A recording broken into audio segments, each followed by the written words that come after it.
ফিস ফিস করে কেউ বলছে, কাজটা ঠিক করলি না, পচতাতে হবে তোকে। এখনো সময় আছে, ভেবে দেখ। চোখ মেলে দেখি খাঁ খাঁ রোদ। ঘড়ির দিকে তাকিয়ে দেখি দুপুর 12টা বেজে গেছে। কি আশ্চর্য যে আমি ছেলেবেলা থেকেই সকাল 7টার আগে ঘুম থেকে উঠে যাই, সেই আমি কিনা আজ দুপুর 12টায় উঠলাম। কাল রাতে যা যা হয়েছিল তা বেশ মনে পড়ছে। আবারও শরীরের রোম দাঁড়িয়ে গেল। মনে হলো যে হয়তো একদিনই দুঃস্বপ্ন দেখেছি, আর কিছু হবে না আমার। ভয়ের মাত্রা ক্রমশই বাড়তে লাগলো, কারণ আমি ভেবেছিলাম আমার সাথে এমন হবে না, কিন্তু আমি ভুল ছিলাম। এরপর প্রত্যেকটা রাতের বেলা একই স্বপ্ন, একই জিনিস স্বপ্নে এবং বাস্তবে আমার সাথে ঘটতে থাকলো। কথাগুলো হুবহু একই। কাউকে যে বলবো সেটাও সম্ভব না, তবুও সাহস করে একদিন 2 আপুকে ফোন করে বলে ফেললাম সবকিছু। দুজনেই পুরো বিষয়টাকে মনের ভুল ভেবে উড়িয়ে দিল। 2 দিন চলে গেল। গতকাল পরিষ্কার করতে গিয়ে আবিষ্কার করি আমার ঘরে ছোট রূপার তাবিজ। এটা আমার ঘরে কি করে এলো বুঝতে পারছিলাম না। সাহস করে মা বাবাকে দেখালাম। তাবিজটা দেখে দুজনেই বেশ বিচলিত হয়ে পড়লেন। আমি ভেবেছিলাম ওদের কোনো ভাবান্তর হবে, কিন্তু আমাকে অবাক করে দিয়ে ওরা আমাকে আশ্বাস দিয়ে বলল যে ওরা নাকি চেষ্টা করবে এই সমস্যা সমাধানের। কিন্তু মা বাবার কথায় কেন জানি না আমি ঠিক বিশ্বাস করতে পারছিলাম না, কারণ ওরা আমার জন্য কোনো কিছুই করেননি কোনোদিন। ভাবলাম যা করার আমাকেই করতে হবে।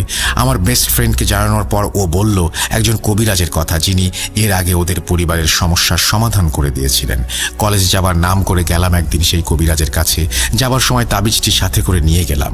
তিনি সবকিছু দেখে অনেক কিছু জিজ্ঞাসা করলেন। আমি তার কাছে সেই প্রথম সবকিছু খুলে বললাম। কবিরাজ চাচা আমার হাত থেকে তাবিজটা নিলেন। তাবিজটা মোম গলিয়ে তার ভেতর থেকে একটা কাগজ বের করলেন। কাগজটিতে ছোট ছোট করে কি সব লেখা, ঠিক বোঝা যাচ্ছিল না। কবিরাজ একটু কষ্ট করে সবটা পড়ে নিয়ে আমাকে যা বললেন তা শোনার জন্য আমি প্রস্তুত ছিলাম না।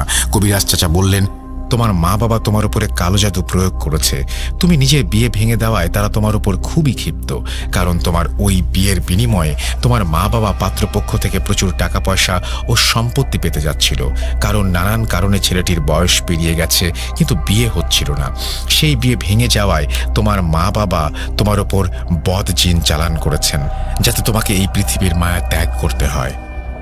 কথা শুনে আমার পায়ের নিচ থেকে মাটি সরে গেল। ছোটবেলা থেকেই আমার জন্মদাতা মা বাবার 2 চোখের বিষ ছিলাম আমি, কিন্তু তাই বলে আমাকে মেরে ফেলার জন্য ওরা কালো জাদুর মতন ভয়ঙ্কর কিছু সাহায্য নেবেন সেটা আমি স্বপ্নেও ভাবতে পারিনি। 2 চোখ ক্রমশ ঝাপসা হয়ে আসছিল। একসময় চোখ বেয়ে গড়িয়ে পড়ল অশ্রু। 2 পায়ে ভর দিয়ে দাঁড়িয়ে থাকতে কষ্ট হচ্ছিল। সেখানেই হাঁটু ভেঙে বসে পড়লাম।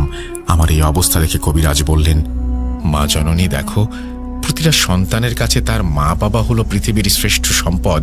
সেই বাবা মাই যদি সন্তানের সাথে এমন করে, তাহলে সেই সন্তানের চেয়ে দুর্ভাগ্যবান পৃথিবীতে আর কেউ হয় না। এখনো সুযোগ আছে, বাড়ি যাও, তোমার মা বাবাকে বোঝাও এখনো এই কালো জাদু কাটিয়ে নেওয়ার উপায় আছে। সাবধানে থেকো মা, তোমার ওপর কিন্তু অনেক বিপদ। কবিরাজের কাছ থেকে দোয়া শিখে নিয়ে বিদায় নিয়ে বাসায় চলে আসলাম। বাসায় এসে চাবি দিয়ে তালা খুলে ঘরে ঢুকে দেখি মা বাবা কেউ ভেতরে নেই। এটাই স্বাভাবিক। রাতে আর ফিরলেন না। ফোন করেছি, কিন্তু তখন ওদের ফোন সুইচ অফ, তাই তাদের সাথে আর কথাই হলো না। হাল ছেড়ে দিয়ে শেষমেশ খেয়ে দিয়ে শুয়ে পড়েছি। সেদিন রাতে আবার একই স্বপ্ন দেখার পর ঘুম ভেঙে উঠেছি। সাথে সাথে এতদিনের শোনা সেই গমগমে কণ্ঠ আজকে আমাকে ভয়ঙ্কর জোরে গর্জন করে চিৎকার করে বলতে লাগলো, নিজের সর্বনাশ নিজেই ডেকে আনলি, অপেক্ষা কর, তোর মৃত্যুর ক্ষণ ঘনিয়ে এসেছে। এই কথা শেষ না হতেই বুঝতে পারলাম অসম্ভব শক্তি দিয়ে একটা দানবীয় হাত আমার গলা চেপে ধরেছে। চিৎকার করতে চাইছিলাম, কিন্তু পারলাম না। দম বন্ধ হয়ে আসছে, মরেই যাব হয়তো আজ। মৃত্যুর সন্ধিক্ষণে এসে বাঁচার একটা শেষ চেষ্টাতেই হঠাৎ করে বিদ্যুৎ ঝলকের মতো মাথায় খেলে গেল কবিরাজের দোয়ার কথা। মনে মনে সেই দোয়া পড়তে থাকি। মনে হলো গলার ওপর থেকে সেই চাপটা যেন এক ঝটকায় সরে যায়। এরপর আর কিছুই মনে ছিল না। চোখ মেলে দেখি ফজরের আজান দিচ্ছে। আমার ধীরে ধীরে সবকিছু মনে পড়ে। আমি মানসিকভাবে ভেঙে পড়ছি। সিদ্ধান্ত নিলাম, যা পাপ করার আমার মা বাবা তো করেই ফেলেছে, আমি তাদের সন্তান হয়ে তো সেই পাপকে আর বাড়াতে দিতে পারি না। তাই তাদের পাপকে লঘু করার জন্য আমি নিজের মাথায় এত বড় পাপের বোঝা বয়ে নিলাম। সবাই আমাকে ক্ষমা করে দিও। আমি ছেড়ে দিচ্ছি এই পৃথিবীর মায়া।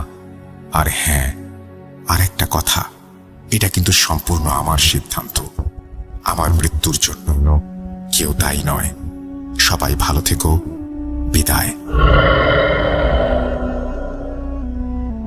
প্রিয় রাসেল ভাই, এতক্ষণ যে ঘটনাটি আপনি পড়ে শোনালেন সেটা আসলে একটি সুইসাইড নোট। 2015 সালে ঘটা একটি ঘটনা। মেয়েটি সুইসাইড করার পর থেকে এখনো পর্যন্ত তার মা বাবার কোনো খোঁজ খবর পাওয়া যায়নি। ওই বাড়ি থেকে অনেক দিন পর্যন্ত কোনো সারা শব্দ না পাওয়ায় প্রতিবেশীরা দরজা ভেঙে ঘরে ঢোকে এবং মৃতদেহ ওই সুইসাইড নোটটি আবিষ্কার করে।